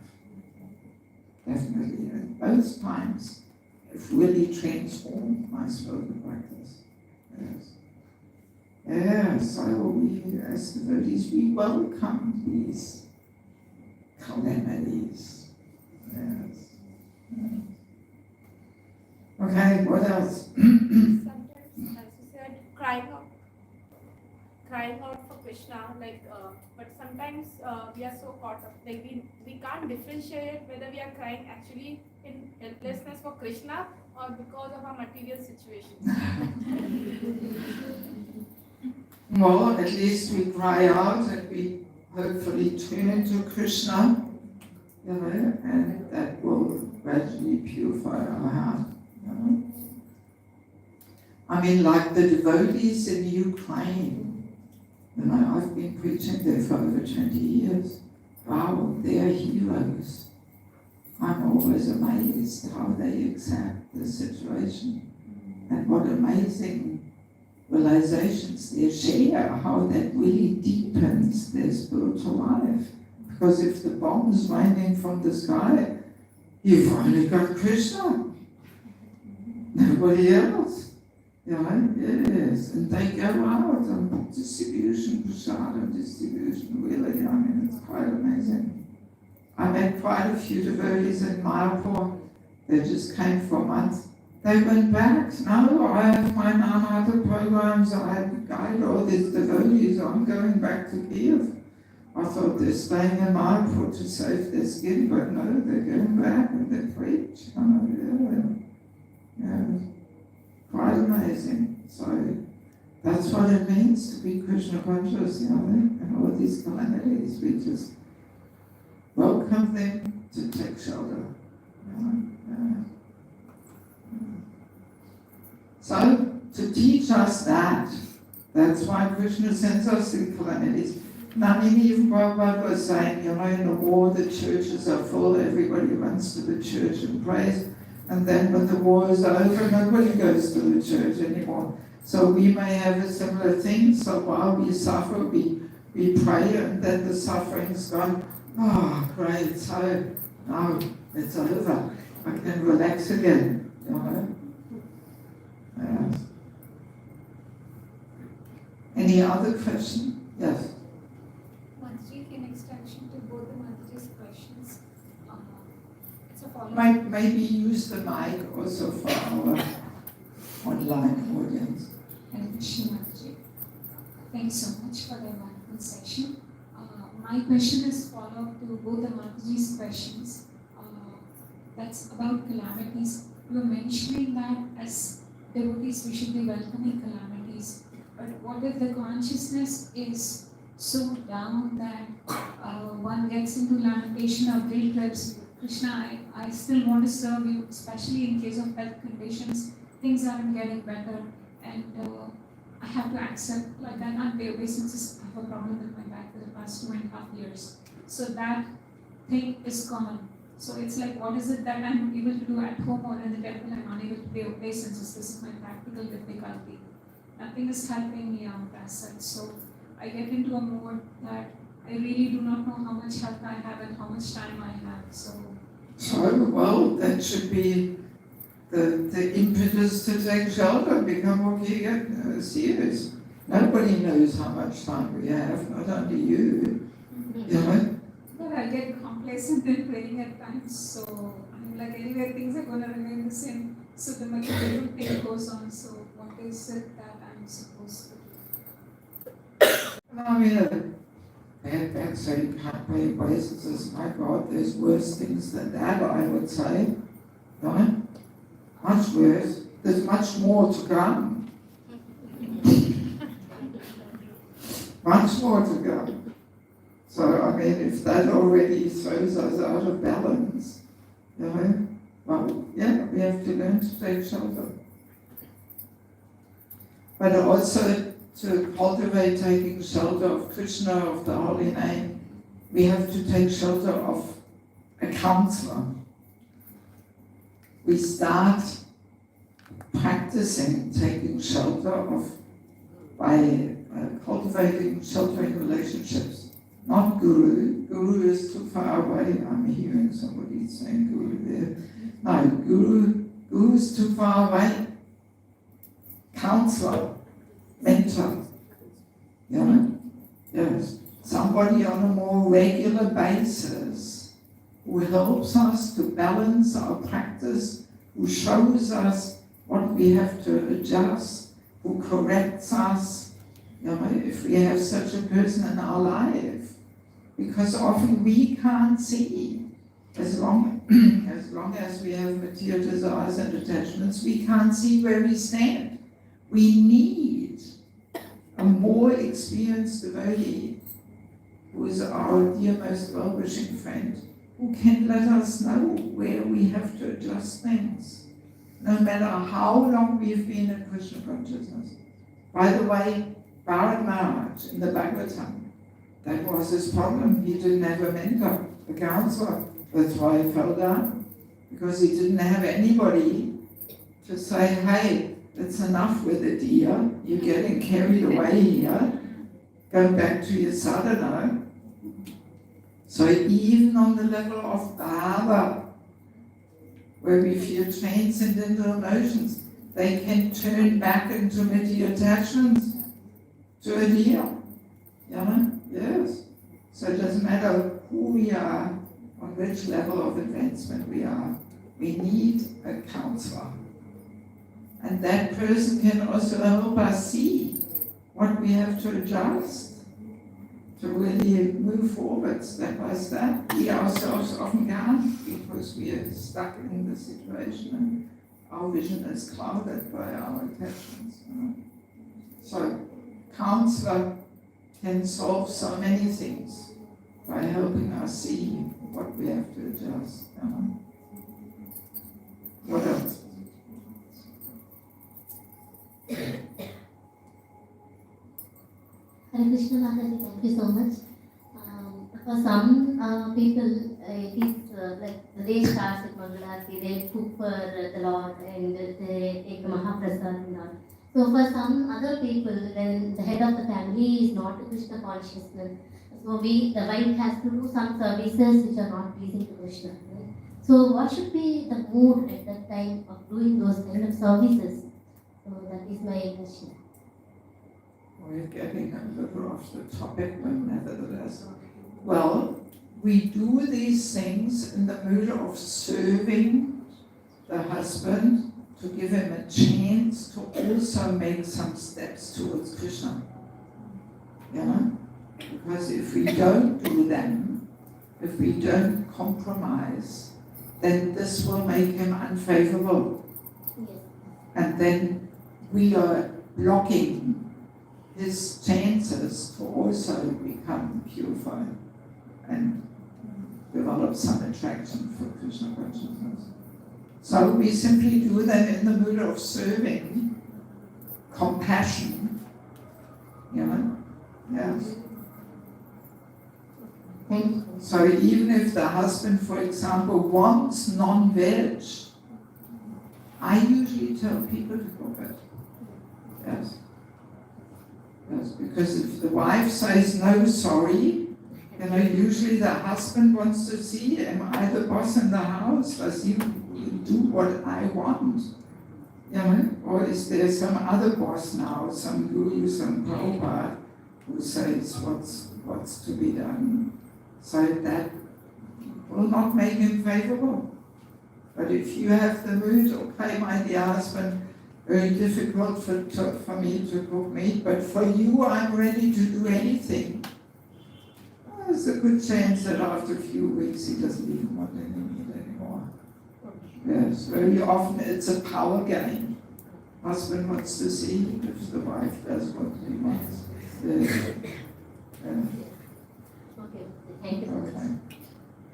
Yes, last question. It is not regarding the japa, but since you talked about the importance of counselor, practically I've seen, few of my devotee friends, who have some rough times in their life, and then they come to me and say that, I don't want to come and associate with devotees, I'm finding faults with them.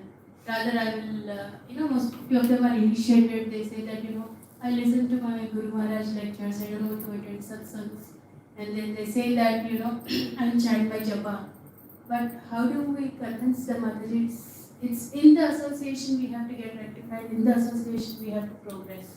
It's very difficult, they don't want to come to any of those, they cannot understand how we should also depend on our seniors and how we should also depend on different devotees to progress in Krishna consciousness. They say a new trend is starting these days, I'll not come to satsangs. I'm okay, I'll sit in the house and chant my japa. I'll learn my Guru Maharaj lectures because it's on the internet every day, they can access it. And then they say that, I think when I come and be in the devotees, I find faults in it. What is that kind of nature and tendency? How can we help them? Only through friendship. Friendship. Yes. We have to try and develop relationships with them. That's why it is so important that we have a counselor. Yes. And this is not a formality. That the counselor has to be our dear, most well-wishing friend who has no other interest except our spiritual growth and development. So if we don't have such a person in our life, very risky. Very often something happens, some misunderstanding, people get offended, I'm not going there anymore, I do it all at home, easier, too much trouble there. And then very easily we fade away. And also, as you mentioned, the main purification actually takes place if we serve in the association of devotees. That's where the false egos are getting provoked and where we have to be humble and all this, So if we keep aside, then simply the fire of devotional life is switched on very low, and the purification is very small. But if we really dive into serving and associating and hearing from each other and all that, then there's so much more purification. So only through friendship, inviting them over for dinner or whatever. In spite of having friends and well-wishers, but they are rejecting it, how do we understand this? I don't know, I want to understand the situation in which tomorrow I can also be. What is that thing in them that is making them not to associate with devotees? It's Maya. It's Maya. It's Maya. Yes, it's Maya. Bad experience. Because also others are acting like a mirror to ourselves. So others are reflecting our behavior. So it's always easier to run away rather than working through things and reflecting and working on ourselves, do some internal work. So that's behind it. People just don't want to do some internal work. They don't want to introspect and reflect. They don't want to transform and change something in themselves. They just want to leave it all as it is and sit comfortably at home and do a bit of chanting and hearing, But like that, I mean, the spiritual world is a huge community for an unlimited amount of living entities, all serving in harmony, making the most pleasing arrangement for the Lord. There's no room for separatism in the spiritual world. So if we ever want to go there, we have to cultivate the mood. We have to learn to fit in. And to fit in, we have to be humble. Yes, we have to be humble and tolerant to associate with devotees. If we are too proud, then things irritate us and this gets on our nerves and we criticize and so we have to be humble. No devotee Matatis who are in such situations, they quote Anukulyasya Sankalpa Pratikulyasya Varjanam. When I go, I meditated, so I don't want to. They quote from the scripture also. Few of them say, I wrote to my Guru Maharaj, and Guru Maharaj said, okay. And I said, what else your Guru Maharaj will say? When he said that I don't want to associate, he can't force you. Few of my friends who are very dear, and I see them in that situation, it's very painful. Anyway, see, in these situations, probably not so effective to try and convince them through argument, but simply reaching out to them and inviting them to your home. Just to invite them for prasadam. It's one of the main purifying duties of a grihastha, to have guests and feed them. It's one of the main loving exchanges. To give prasadam, receive prasadam. Not only visiting preachers or something, but devotees from your community. It builds relationships. Just invite them over and feed them and share some thoughts and realizations. Because it could also be because of their past experiences, like some bad experience of being caught up in some politics or scandal, or with not the right kind of counselor. So that fear of vulnerability might be there with some people, and they might not be ready to trust again. Because I've seen some cases like that. Yeah, well, but that is also a question of compassion, tolerance. Prabhupada was saying, ISKCON is like a hospital. So we are all here diseased. So and we have to learn to tolerate each other's diseases and symptoms. Yes. So, and also, if we actually learn to see Krishna's hand in the situation, that we ask ourselves, what is Krishna trying to teach me? There must be some reason why this happens to me. And how did I contribute to this? Yes. I discuss all these things in the fourth ego book. Yes, because not a blade of grass is moving without Krishna being in control. So, whenever some unpleasant thing happens to us, we should reflect and introspect. And that's where, again, we may need the help of a counselor, because we may be blocked, we may not be able to see it. But then that well-wishing friend who is more experienced, he or she can say, hey, this and this and this, and you overreacted a bit, and getting offended, guaranteed, false ego reaction. False ego is crying out for justice. Humble devotee will never get offended. Humble devotee has the mood, I actually deserve so much worse. But Krishna so kindly only gives me one drop of what I really deserve. And with such an attitude, we will never get offended. So see, to be Krishna conscious means to be able to see Krishna's hand in every situation. That's what it means to be Krishna conscious. So, and that, comes to show when we face some difficulties, some calamity, even if we have some bad experience with devotees, there's always something we are meant to learn.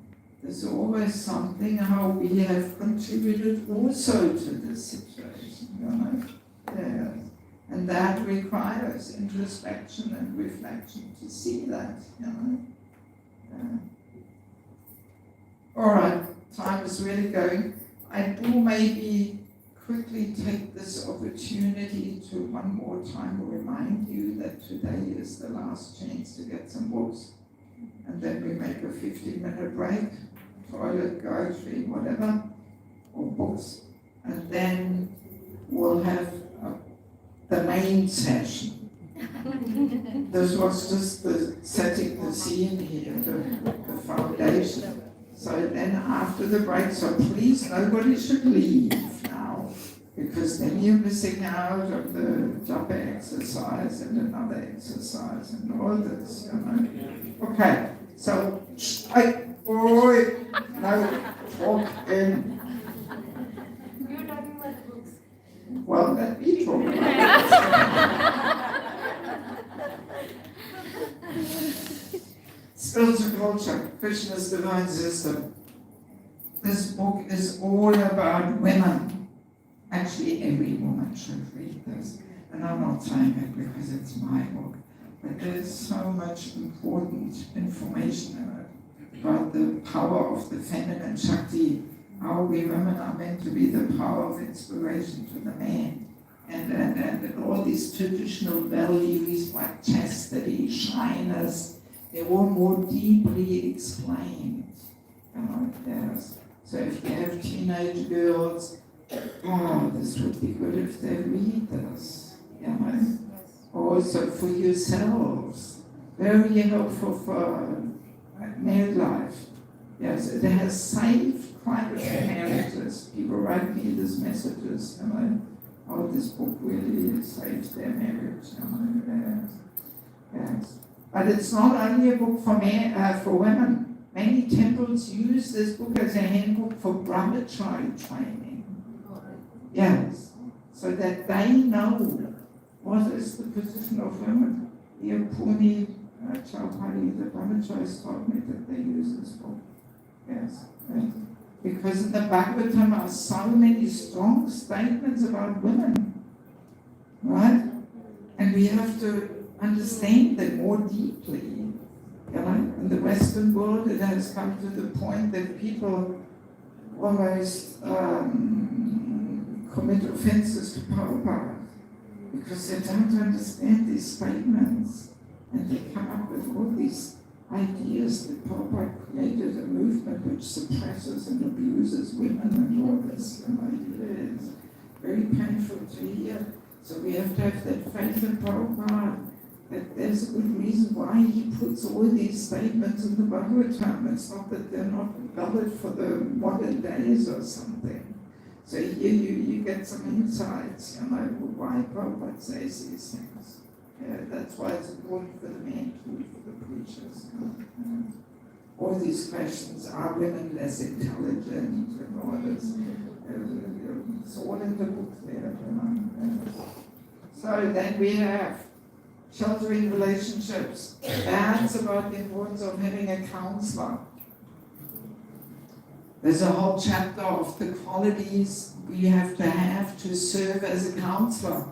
So we know what to look for, and we know what we have to cultivate to eventually serve as a counselor. So when you read this book, you will be convinced that without having a counselor and eventually becoming one to others, we actually cannot make advancement. Yes.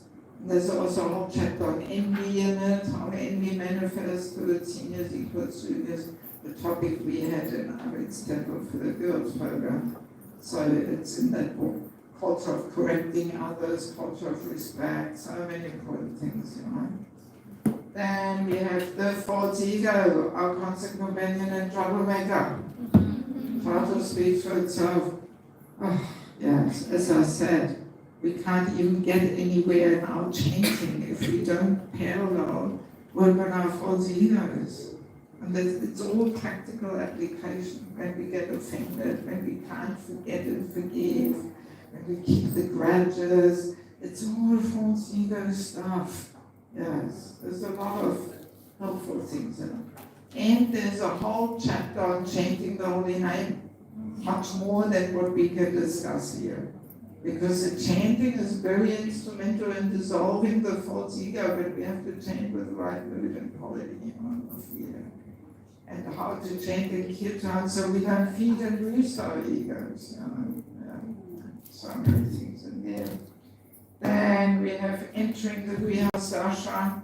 It's like a handbook for matchmaking. Because here in India, we need a bit of help in this. People, just look at caste and money situation, and they don't look at all the devotional levels of compatibility. Here on the back, Prabhupada says, if the taste and character differ between the man and woman, their combination will be unhappy. So it's taste and character, not so much caste and economics and all this. Yes. And often in India, people just blindly enter, just after meeting 2 times for half an hour, they get married. And how can you see whether you are compatible on the level of taste and character if you only meet 2 times for half an hour? This is a lifetime decision. We don't just blindly rush into it. Yeah. I meet so many unhappy, mismatched couples from Indian families all around the world, Australia, America, Canada. Yes. Actually, what is taste? Taste and Oh, we don't have the time to get into that. But taste, your likes and dislikes. Your taste. There's a whole list of over 100 questions and topics which the boy and the girl should discuss with cool head, share, get to know each other on the level of discussion of these topics. Yes. And there should be the third person present, parent, counselor, whatever. Yeah. And that list is not my list, it comes from Bhaktivedanta Manor in London, which has a huge Indian community, so it's for Indian people, not a German list. So any unmarried person should read this. The parents should read this, and matchmakers, counselors, bhakti-ritualists, anybody who wants to help people to find a compatible partner. Because the divorce rate is increasing in India. And one reason is because the matchmaking needs a bit of fine-tuning. I met so many girls who are so afraid of getting married. Yes.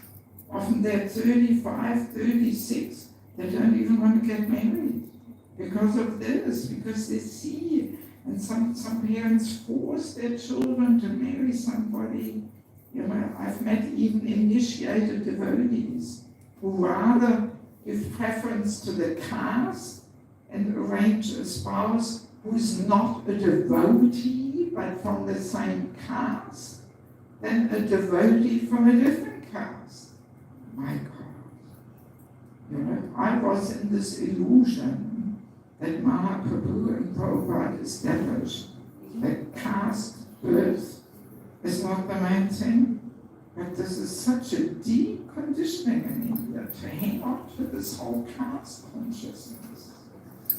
Yes, yeah. I mean, a little bit we have it in Europe too. I remember I come from a pretty aristocratic family, so even as a school kid, when I came home with a girlfriend, my mother was always asking me, and what's her father doing as a job? She always wanted to see that I'm in good association and others.